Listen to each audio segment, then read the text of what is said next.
النهارده بقى جاي لكم بطريقة الكرشة. جربوا الطريقة دي هتعجبكم جدا جدا جدا. هتبقوا تستغربوا ان انا مقطعة حتت صغيرة، بس كانت طعمها يعني فظيع.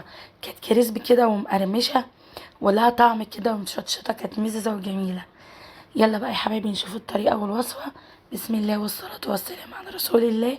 يلا بينا نبدأ الفيديو.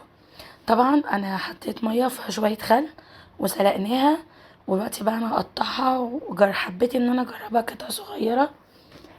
قلت ما نشوف، انا بحب الحاجات بتبقى صغيره حجمها صغير. دلوقتي قطعتها بعد ما بردت وسلقتها. حطيت حته معلقه سمنه. معلش بقى بعتذر على صوتي عشان انا عندي برد. هنحط الكرشه زي ما انتوا شايفين كده. انا مش من هواة او محبين الكرشه، بس لما جربتها بالطريقه دي بحب ان انا اكلها على طول.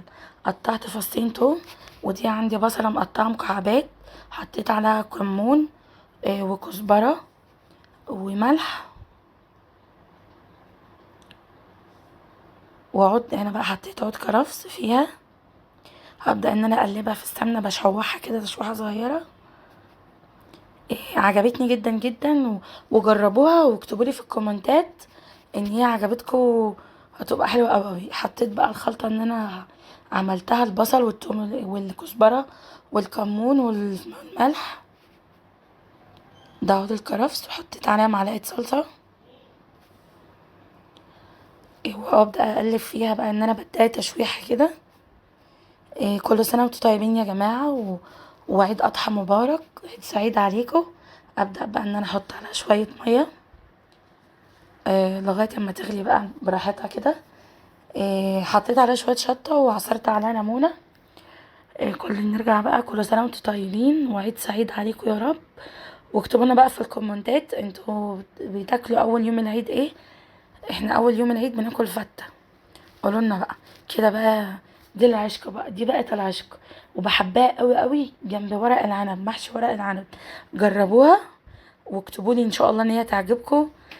دي العشق والله يا جماعه.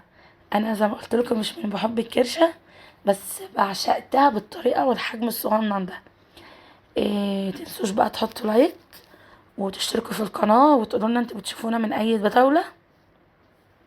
واكتبوا لي في الكومنتات اسم الاكله دي عندكم ايه، او الكرشه في الدوله اللي انتوا فيها بيتقال عليها ايه.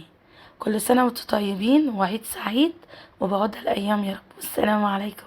اشوفكم في فيديو جديد.